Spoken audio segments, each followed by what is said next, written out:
Put me in Mendy. I want to smack a home run just like everyone else here in the Mets lineup. How's it going, everybody? It's Wardy, and we have a huge Mets postgame show to get into as the Amazons absolutely went fishing there in Miami, and they caught a lot of Marlins, winning the final score here 10-4.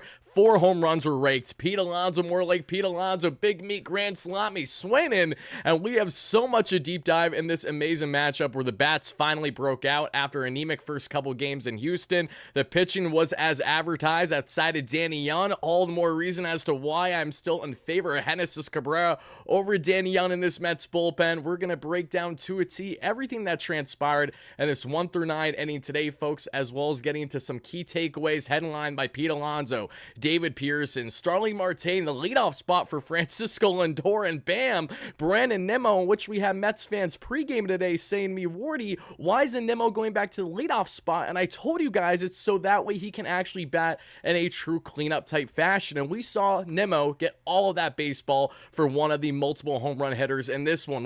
Torrens can't stop raking either. So much to get into, such little time. So guys, everybody spam the W's as your first chime in live on a replay. It's greatly appreciated. Let me see those initial reactions to the Amazons winning this one by a final score at 10-4. Pat, thank you for the donation. David Sion Pearson does it again. Offense is on fire, baby. You said it. Billy Dottie, thank you for the donations earlier too. Let's see. Like I said, the bats wake up in Miami, pitching his nails, and Stearns we trust, and everyone outside Danny Young for the most part. So folks, without further ado, let's let it rip with the one, the only, the official WardyNYM post-game jingle.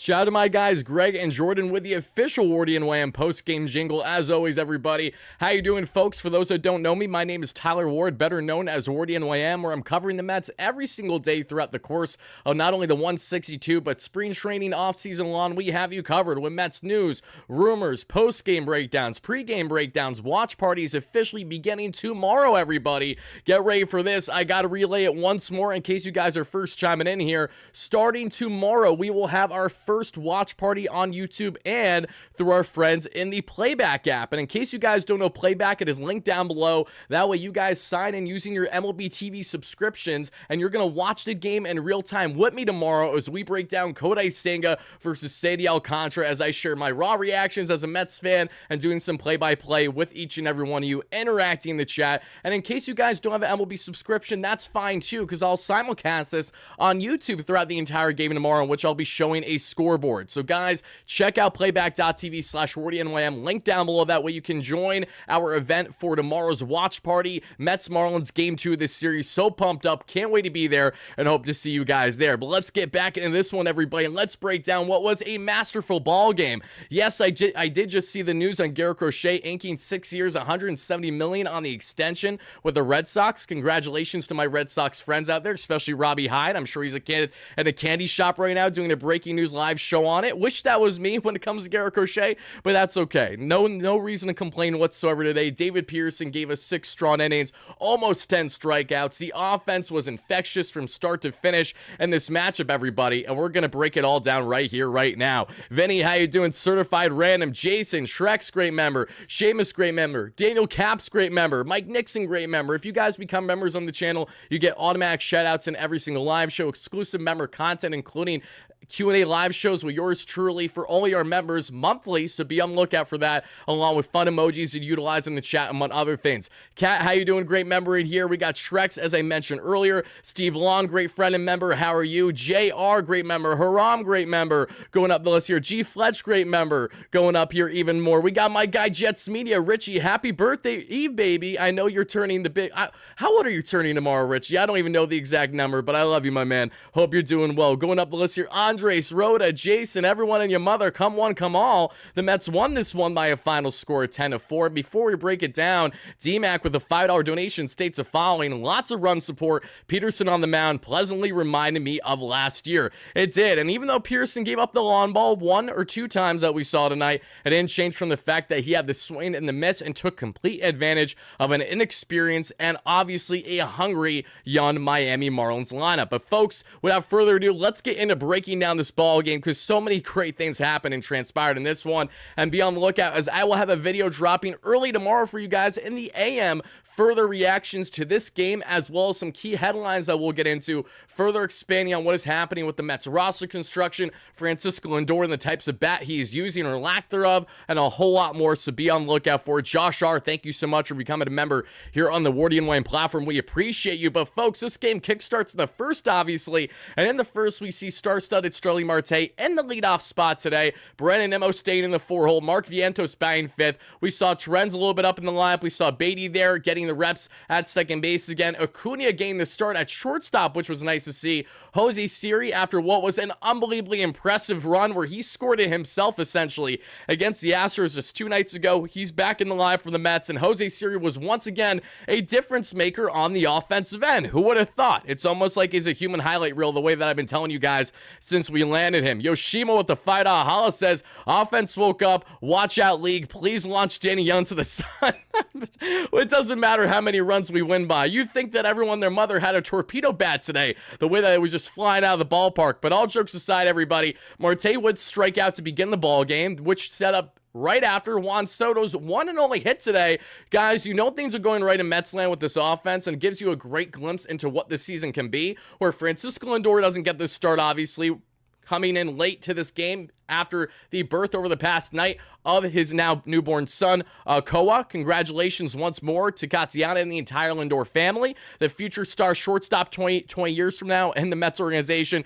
Finally here, and now he's getting his life start. Congratulations to the Lindors. But now that Lindor didn't start the game and didn't even arrive initially on time, that we saw he showed up a little bit late, that's fine. Acuna gets the start there, and even in a game where you don't have Lindor get a single at bat, and Juan Soto does little on the offensive end outside of his first and only hit today, which was a 106-mile-per-hour screeching liner of a single that hit off the glove there of the infielder for the Marlins, because that puppy was hot, and it was coming in quick. Nothing transpired for the Mets, because in a very Metsian fashion to kickstart the year, we strand Juan Soto there in the inning, which leads us to the bottom of the first, in which after a strikeout on Edwards, Otto Lopez, one of the lone players that I know in this Miami Marlins lineup, because I actually had him on our pregame thumbnail today. Shame on me for doing that. That was a jinx, clearly, because Lopez would take one deep. We saw it was ripped, and that was a sinker up that just got way too much plate by Peterson, and that made it a quick 1-0 Miami Marlins lead. Thankfully, afterwards, Wagaman and Hill for Miami would strike out back-to-back, and Pearson would end things from there, still down 1-0. In the second, we saw Swaggy V, Daddy V, Marky V, and Mark Vientos, everybody, rip a double. Vientos, the Florida native, who has all of his Mets fandom ties as well, knew for certain he would be having at least one big hit tonight. I expect a big series continuing from Mark Vientos, and what always feels like a homecoming every time he's playing in Miami. Vientos was the only man to get on base in that inning. They left him stranded, sadly, in scoring position. And the bottom of the second, we would see Bride and Myers get on base via walk. So Pearson struggling a little bit with the command early that we notice. Hicks gets a sacrifice bunt down beautifully. So there's runners at second and third with less than 2 outs, and David Pearson is a dog and escapes the jam brilliantly. We would see Sonoja and Paulie both strike out back-to-back to end the inning. David Pearson escaping his own mess, and we would see him continue to carve up batters from there. In the third, we would see star-studded Starling Marte rip all of a breaking ball down and in by Cal Quantrill. It wasn't even in the zone, and it didn't matter. A golf swing by Marte to left, and that tied this ball game 1-1. Guys, I want to know, what was everyone's initial reactions to the Starling Marte home run? I was absolutely amped up for obvious reasons, especially when your leadoff hitter gives you any type of power production, because you're not necessarily expecting that. That's always a pleasant surprise. So shout out to you, Marte. Thank you so much for that. Listen, Marte, if you're going to be in the lineup, we need to see you produce. We know that you can bat 280 in your sleep, but now the home run heroics I'm not saying I called it, but guys, I did call it. If you chimed into our pregame show earlier today when I was breaking down the laps, I said, don't be surprised. And Marte has a big series here against his former club, in which he had a small stint in Miami a couple years ago. And this is a batter's ballpark for sure. It flies easily there in Miami in that dome. That's nice, AC chilled, uncomfortable for Gary Ron that they famously made note of on the broadcast tonight. But as we reel back in, and as the Mets tied this ball game 1-1, it would quickly become 2-1. But before we got there, everybody, we would see Alonso rip a single in that same inning in the third, and then Nimmo for a second consecutive time array today. He would end the inning from there. In the third, or pardon me, maybe that was the first time, I apologize. Then we see David Peterson with a 1-2-3 third, including a pair of strikeouts. He's looking brilliant, especially that slider really played up in this matchup, everybody. Have your first chiming in live on a replay. How's it going, folks? My name is Wardy, and I'm breaking down the latest Mets win as they took down Miami by a final score 10-4. Please smash that like and subscribe button as your first chime in. Let me know all your initial reactions in the live chat right now. Let me know who is your key player of the game. Who do you think will be Wardy's star of the game, because we're bringing them back this year, as well as what is your thoughts on a scale of 1 to 10 with how David Pearson fared, especially my replay viewers who are going to watch this after it's been live. Let me know in the comments down below. Greatly appreciate it. AZ with the $10 holla says, a total team effort from these Mets and Polar Bear Pete hitting with runners in score position. I must be dreaming. Danny Young got me scared there. Mets win. Put in the books. Put in the books, baby. Thank you so much for the donation, AZ. He is an OG here on the platform, and we greatly appreciate him no matter what. Now, as we continue to break down this ball game, and the Mets have a tied 1-1 ball game as we head to the fourth. And the fourth, Louis Torrens continues the opposite field hitting spree. In game 1 of the series against Houston, he ripped an opposite field double off Cam Smith's glove. We saw him rip then a true opposite field double in the second game of the series in their 3-1 victory that hit the top of the wall. Now today, Torrens rips an opposite field single, and that would be the plate setter for Brett Beatty, who sadly double plays to end the inning. In the bottom of the fourth, we would see Hill get on via walk. Soto makes a tremendous running catch there and right. You think it's a Gold Glover? No, guys, it's Juan Soto. Where's Yanks fans talking about Juan Soto's godforsaken defense? All I saw was a guy that's destined to do great things both offensively and every now and then defensively for this Mets team in the corner of the outfield. After that, folks, we would see Soto make that running catch, Myers with a one-out single, and then Hicks with a double play, which would end it, and it was a beautiful 3-6-3 turn of a double play by Pete Alonso at first, back to second, back to first, and that does it. In the fifth, we would see Luis Angel Acuna get on base for one, if not his only time tonight, with an infield single that we saw. After Acuna got on with an infield single, he was truly the plate setter, guys. I know I just said that a little bit ago, but this is a true plate setter because Jose Siri right away rips an opposite field RBI double. Siri, electric factory. You guys know how much I love the acquisition. You know how much I feel like he's what Harrison Bader wishes he could be on all aspects of the base running, and even defensively, Bader isn't as good as Jose Siri, and Bader is a very good defender in center, all things considered still, but Siri gives the Mets the 2-1 lead that we would see, and for a second consecutive game, Jose Siri brings in a run one way or the other. Whether he's running it in himself or he's driving it in with his bat, he's making it happen. Marte, sadly, with a hit by pitch that we would see right after, his first of 2 on the night. Then Soto gets on via walk, and just like that, everybody, it's bases loaded with no out for the Polar Bear and Pete Alonso. And what does Big Meat Pete do? My goodness, my God, my gracious, does he get all of that baseball? Pete Alonso, folks, is our key standout of the game. There are multiple, and this one for sure, when it was as much of an offensive clinic that we saw from the Mets. But for the Polar Bear to go out there and give us a grand salami, it's one thing to hit a grand slam, the 4th of his career, all with the Mets. It's another for Pete Alonso to go center right, so pretty much an opposite field grand salami, something that he did so few and far in between the past couple of years, since what I thought was, and still do think, is his best overall season, the 2022 year with the Mets. What have I been preaching to every single one of you for the past year and a half plus who chime into our nightly post-game coverage? Every time I'm frustrated with Alonso, every time he doesn't produce with runners in scoring position, I tell you that if this man can just get back to heading for all fields, we are going to get the best Alonso potentially yet. Now having Juan Soto in front of him, get used to this, Mets fans. Not only is Alonso destined to have a 40-plus home run season for the amazing as in 2025, but there's all the makings and all the reasons to believe that he may have himself a career year RBI-wise with the amount of pure depth that we have in this lineup, 1 through 9, one all healthy. I mean, to have Lindor, to have Soto, and to not even have, mind you, Lindor play today, and who knows what home run heroics we may get from him with his dad's strength, now a father of 3, coming back in the Mets lineup as soon as tomorrow. Pete Alonso, the polar bear, got all of that one for what was truly a big meat Pete grand salamiapo. He goes 2 for 4 on the night with a home run, 4 RBIs, and he is my big Wardy's player of the game. Obviously, there are a lot of other honorable mentions in this one, and, you know, outside of someone in Alonso, there are so many other notable ones, but one, in my opinion, that cannot be slept on whatsoever is a man that I'm about to break down, because as we got to the 5th inning, everybody, after we saw that Alonso grand salami to make it a 6-1 ball game, we would see Mark Vientos get on base and get on with a walk. Okay, so the Mets still have something cooking in the same inning. What happens afterwards, everybody? We see the unthinkable. We see the improbable. No! We see our stud catcher and Luis Torrens with a dead center bomb to give the Mets an 8-1 lead. A valiant effort by Hill there in center trying to make the snag, but sadly Hill just cannot command what is the realistic power and the dominant power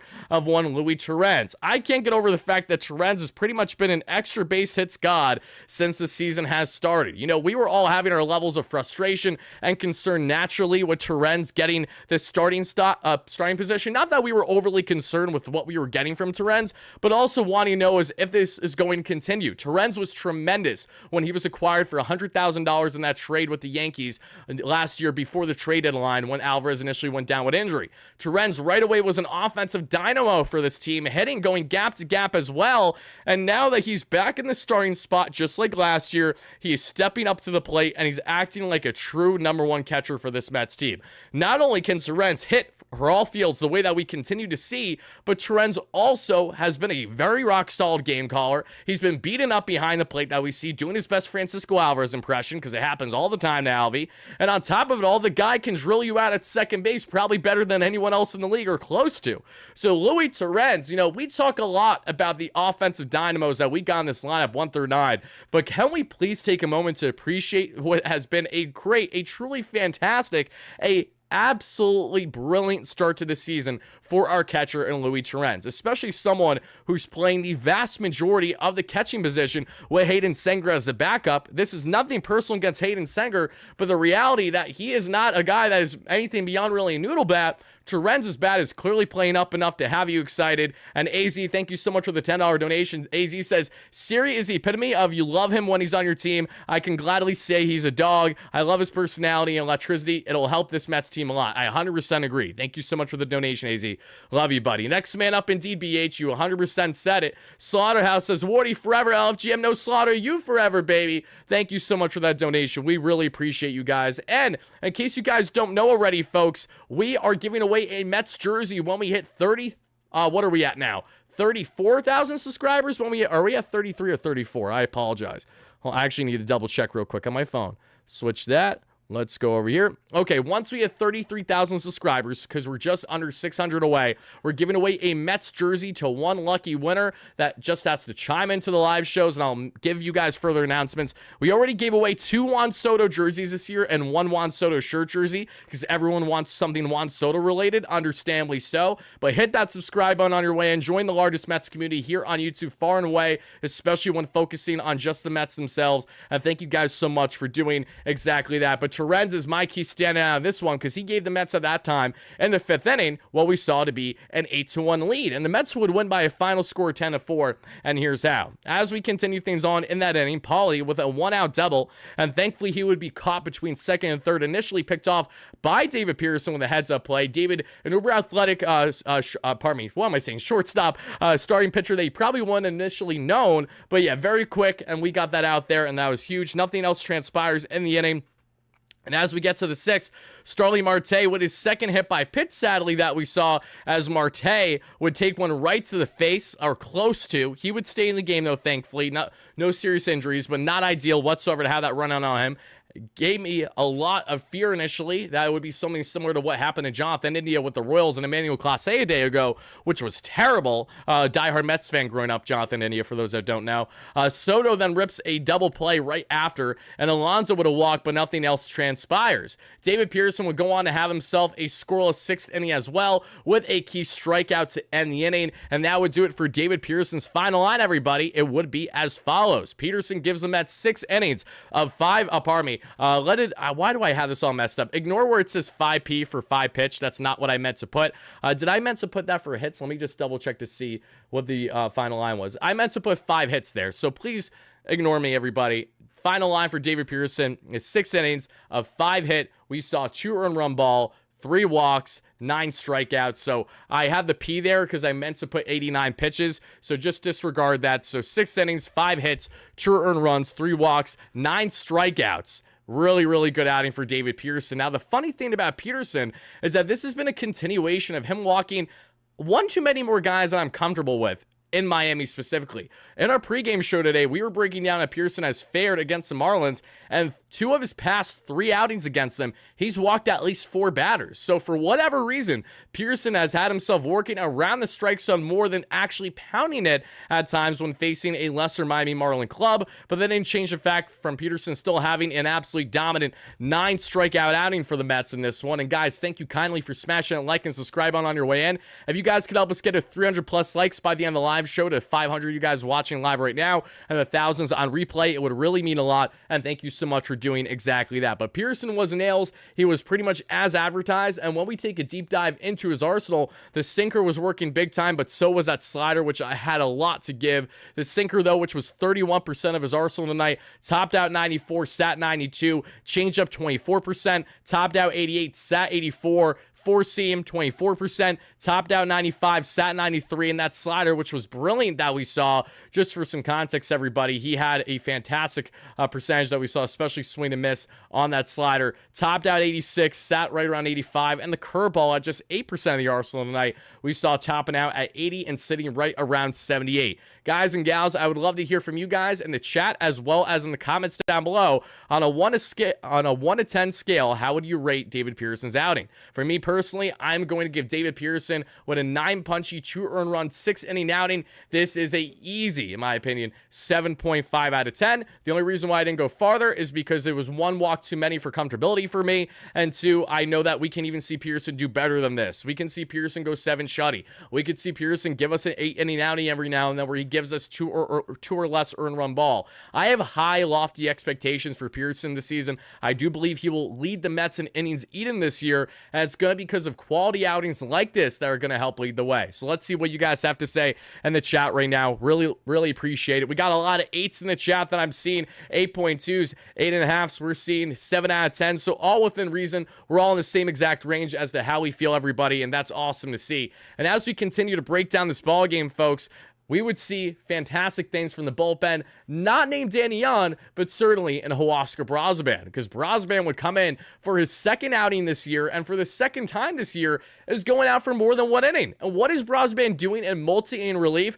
Not only did he go 2.1 shutty against the Astros a couple nights ago, but now against his former team in Miami, he goes 2 shutty today, allowing 1 hit, no earned runs, no walks, 2 strikeouts as well on just 28 pitches. Brazo continues to be, without question, the most impressive reliever for the Mets so far this season. I think that goes without saying right now after giving us 4.1 scoreless innings. That's fantastic. And when we look at Brazoban's arsenal as to what we got out of him specifically in this outing, guys, it was brilliant. The cutter, which was 29% of the arsenal that he threw, topped out 93, sat 91. The changeup, 29% of the arsenal, topped out 91.5 and sat 90. The sinker, 25% of the arsenal, topped out 98, sat 96, and the 4-seam that he threw the least amount. Very impressive that, unlike previous outing where we saw Huascar really hammer more the sinker fastball, but more the sinker especially, he didn't throw the sinker as much. It was a nice healthy mix actually of that from 29% from the top pitch that he threw to 18% of the four-seam fastball. He had proper usage of that four mix bag, and I love that.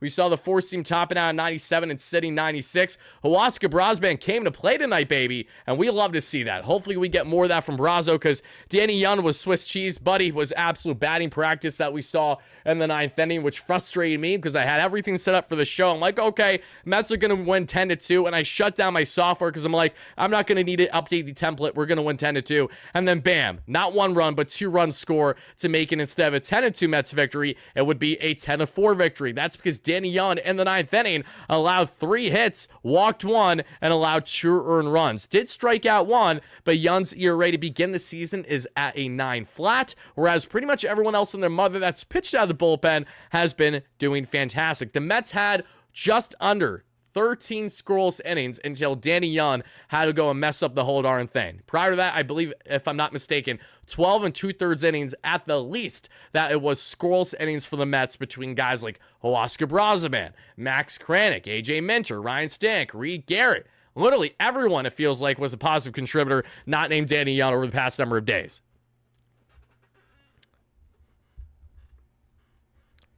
Let's see. Maton pitching in a tied game in the 8th versus the top of the lineup and strikes out the side. Mets 11th bullpen option is elite. Maton, what are we talking about with Maton? Maton isn't in the organization. I'm missing something here.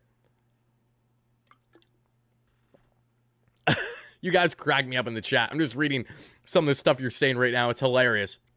While you guys let me know in the chat your key takeaways from tonight's 10-4 victory. One, I want to know, how's everybody feeling? What's the excitement level? Have you guys kind of calmed down a little bit with some of the early overreactions that we have seen, mainly on the front of, oh my goodness gracious, the Mets only scored 5 runs in their first 3 games. Are we cooked? Are we not good? Is this a problem?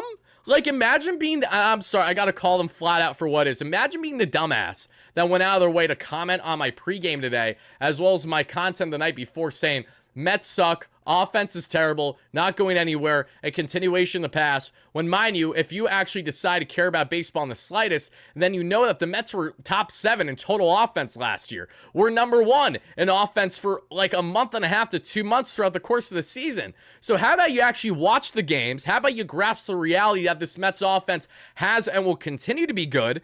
Just imagine being that thick-headed. All it takes is to just use your eyes. I realize that that's a tall task for some of you guys, but I digress. Let's see what you guys got for me in the chat here. Jack with the $2 holla says, what am I saying?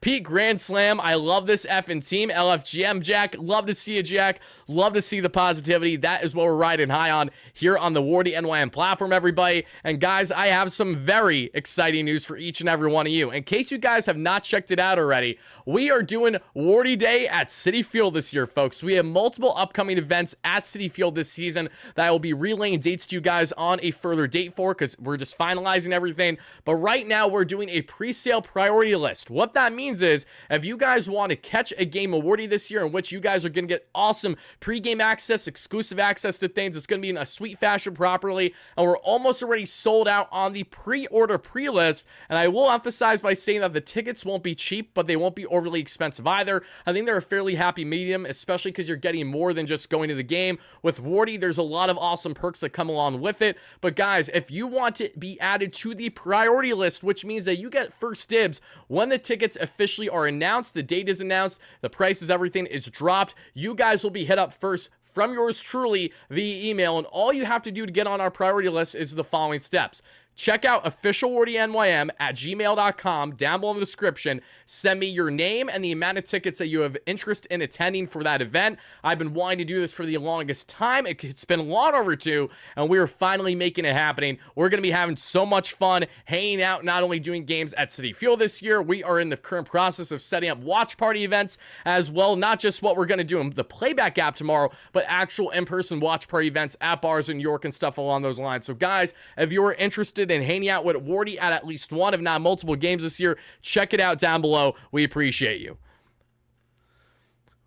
Let's see. New York Mets are now 2-2 with a victory. Damn right they are, G Money. How are you? Thank God Wardy backed me up on being a believer. No, heavy believer on the offense ramping up. Again, it's rocket science. No one should have ever thought for a second that the bats wouldn't wake up. The Mets may very well have one of the best offenses in all the National League this year. Outside of teams like the LA Dodgers, obviously, the Atlanta Braves have everything going wrong right now. The Braves have been absolutely striked big time by the baseball gods to begin the year, and I'm going to expand on that more in a video that I have dropping for you guys early tomorrow, so be on the lookout for it. Again, it'll be a mix of a recap of tonight's game, talking a bit further about individual player performances and not so much the actual game itself, as well as some key talking points from the Mets that is not centered around this game. I think you guys have really enjoyed that type of content that we've been doing every morning as a recap and a follow-up on what's happening in Mets land before you get set for pre- and post-game later on that same day, so I hope you guys enjoy it. I'll be in Queens for the Cubs series. That's awesome, my man. I hope you have a fantastic time attending. That's going to be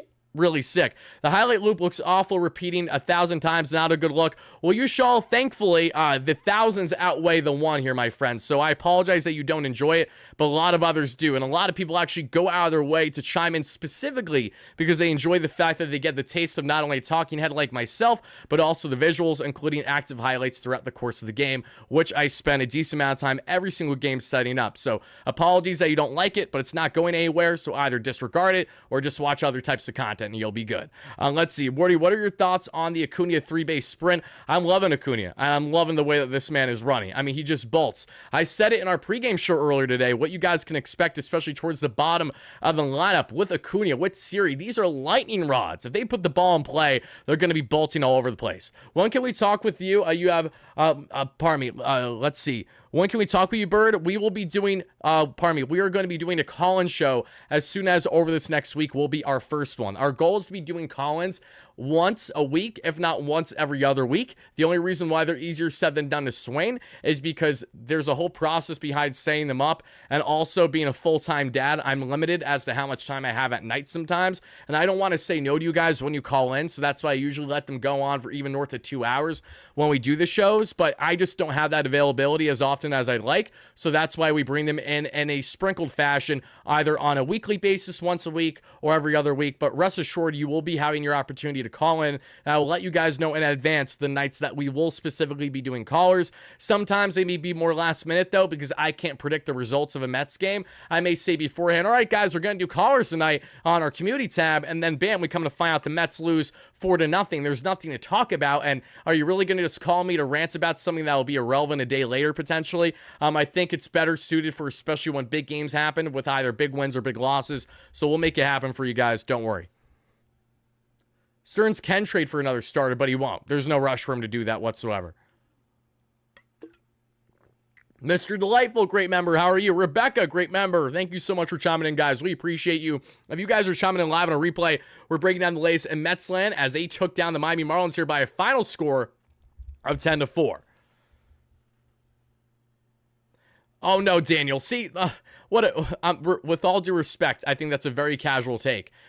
Us talking about the Mets having one of the best offenses is not indicative on tonight's performance alone. We have been beating this drum since they've landed Juan Soto. Now, you can completely disagree and think that the Mets will just be a decent offensive team this year. That's fine. But when they find themselves in the top 5 category, not only the National League, but potentially of all Major League Baseball this year in total run prevention, not run prevention, but run production, you know, we'll have that further conversation later on in the year. Anyone who thinks that the Mets don't have one of the better lineups in all Major League Baseball is absolutely fooling themselves. Their 1 through 5 is as good as any in the game today. A healthy Francisco Alvarez should give you a lot of power as long as the swing mechanics are right, and they look good. That we saw with what he worked with JD Martinez in Atlanta this past offseason. And then you add in all the depth pieces that this Mets team has. There is a lot of power, and there is a lot of different options to see power, to see contact ability, to see gap-to-gap ability in this 1 through 9. So let's just let time do the talking if we're going to go like that. Dave, my man, thank you so much. And no worries, we are going to be wrapping up the post game sooner rather than later, so I apologize for that, Dave, but I'm happy to have you in here. Thank you so much again for chiming into our pregame show as well. It always does mean a lot. The Mets won by a final score, everybody, that we saw of 10-4. They out-hit Miami in this matchup, 11-9, with an expected batting average of 297 to 82 of the opposing team. How much of a Darryl Strawberry fan am I? As much as one can be for someone who never witnessed him play in person. So I think that's the easiest way to describe it. I had the privilege of actually meeting Darryl sitting behind home plate a year and a half ago. He was sitting right in front of me because I was behind home plate for an ESPN game, and he popped a squat right in front of me, which was funny because I interacted with the guy who actually owned the seat in the bathroom, because I walk in the bathroom in the Clover Club at the time there, and he says, and I don't even know the guy, but he's just like, Darryl Strawberry's sitting in my seat. I'm like, that's sick. I'm like, there's nothing you could do about it now. He's like, I know, I just gotta wait. I'm like, yeah, you gotta wait. It's Darryl effing Strawberry. He owns the house. Once he's out of the seat, you could go back in, but you can't move him. You can't even try to move him, because 1, he won't move, and 2, he's Darryl Strawberry, and 3, it was Subway Series, and 4, yeah, they specifically had him behind home plate because they plopped him there because it was an ESPN covered game and they wanted to see him there, which I thought was funny. But I met Strawberry, great guy, one of the firmest handshakes I've still ever shaken. My hand still hurts. It's cramping up just thinking about. Handshaking Darryl, he still got that grip for the bat as soon as tomorrow. Again, sweetest swing, one of them in baseball that we've ever seen. Certainly admire and respect everything that Darryl did as a Met and what he's done now since being a player and really writing a lot of his wrongdoings throughout his own personal life and coming one with faith the way that he has is something that I can certainly commend and respect him a lot for, especially. Let's see here. What's the latest update on Ryan Mauricio? Nothing right now. He's still in Port St. Lucie getting ramped up before he lands in Syracuse and goes from there. Let's see here. Shay's doing fantastic, James. Thank you kindly for asking. I appreciate that. This team is very deep and loaded. It is. It is absolutely, it is loaded. And that's why I just hate the notion that, like, we shouldn't be buying into the idea that this offense will play up this year. It absolutely is. And this offense is just getting started, Mets fans. I can tell you that right now. How do I get a piece of memorabilia to you of Strawberry? Well, one, never asked for such a thing, but anything that's sent my way is always beyond appreciated. So just the consideration means more to me than you could ever understand, Texas. Thank you kindly for that. And secondly, if you do want to go out of your way to send anything my way, you can by checking out my P.O. box that is available in the description of the live show here. Again, never ask for anything, but I'm very humbled and grateful to say that I have amazing supporters like yourself, Texas, like my guy Dave in the chat, who's always sending things my way. We built such a great relationship, and I'm just forever grateful. So anything you send my way, thank you so much in advance. And funny enough, I do actually have one Darryl Strawberry related Mets memorabilia item, and I didn't purchase it. It was gifted to me by an awesome follower of mine who especially thanked me for helping him with his struggles with anxiety, because I've been open about my past issues with anxiety, had an anxiety attack 1 or twice here on lives, and it's not fun, and I was pretty blunt and honest about going through that process and trying to overcome it, and the things that helped me overcome it, and he was beyond generous enough to send me signed baseballs of Doc Gooden, Mr. Tom Seaver, which is insane. I still can't get over that, and Darryl Strawberry. They are right behind me over here right now, but very grateful for them, and yeah, love Straw. Can't get enough of him.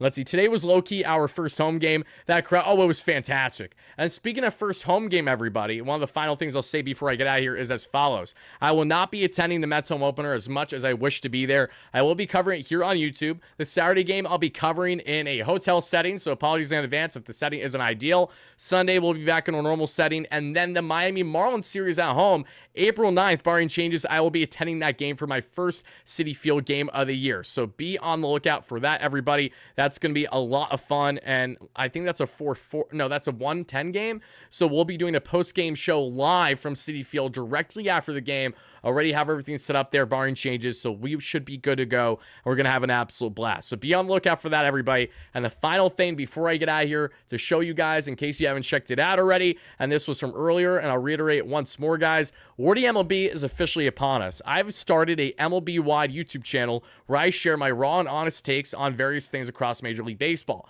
Here you guys will get some current event content in which I will be doing tier maker throughout the course of the year for various positions, and for things I find interesting, I will be reacting to hot button topics like I do as a Bleacher Report host Wednesday, Thursday, Friday in the app as is for you guys to check out, which I have a lot of fun with, as I also talk about current event stuff for the Mets as well, and the New York Post Sports YouTube channel, which I did my latest segment with former NFL receiver Brandon London as the host today. You guys can check that out on their YouTube.